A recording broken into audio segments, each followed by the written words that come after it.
আসসালামু আলাইকুম, ওয়েলকাম জানাচ্ছি আজকের নতুন একটি নাস্তার রেসিপিতে। মাত্র 2টি উপকরণ দিয়ে তৈরি করব আজকের এই দুর্দান্ত স্বাদের নাস্তার রেসিপিটি। আর এই নাস্তাটি তৈরি করার জন্য প্রথমে একটা বোলে নিয়ে নিব 2 কাপ আটা, স্বাদ মতো লবণ, আর দিয়ে দিচ্ছি 2 চামচ সাদা তেল।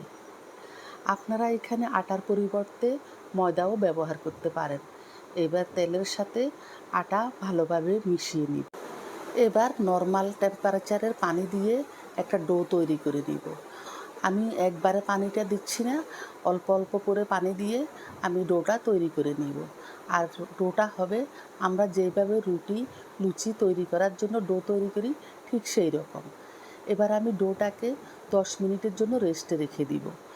এদিকে আমি আরেকটা বোল নিয়েছি হাফ কাপ ময়দা আর হাফ কাপ চালের গুঁড়ো।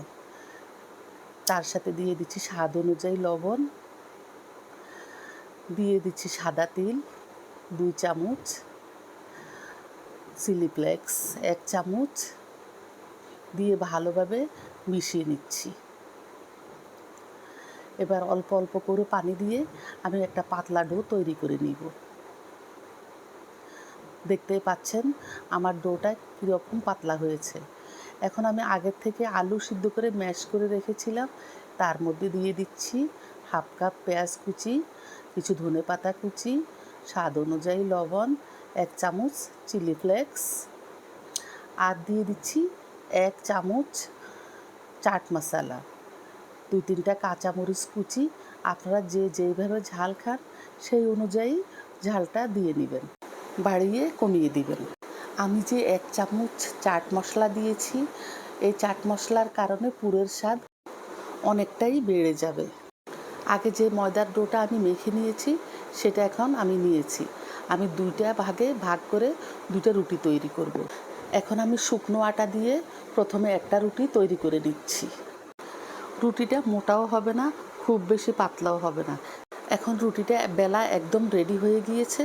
এখন আমি একটা ডিব্বা অথবা আপনারা যে কোনো কুকি কাটার দিয়ে একটু বড় সাইজের করে করে রুটিগুলো কেটে নেবেন।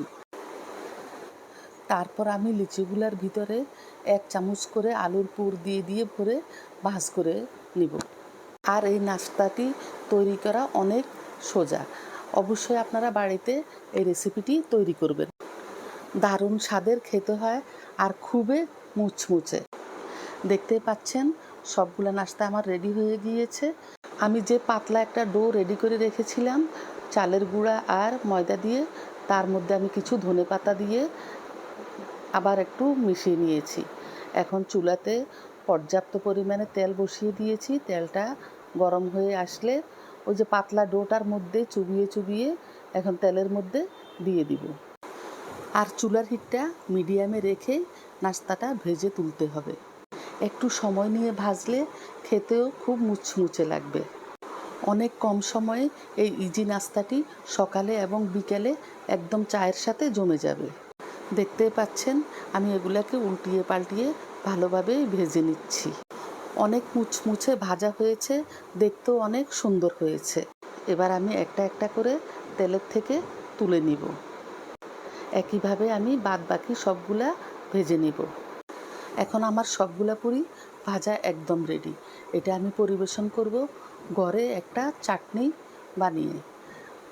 আপনাদেরকে আমি একটা পুরি ভেঙে দেখিয়ে দিব ভিতরে দেখতে কেমন হয়েছে। অনেক মুচমুচে হয়েছে এবং কি খুবই মজাদার। বাসায় একবার এটা বানিয়ে খেয়ে দেখবেন কতটা টেস্টি। আর রেসিপিটি ভালো লাগলে আমার পেজটিকে অবশ্যই ফলো করে দিবেন।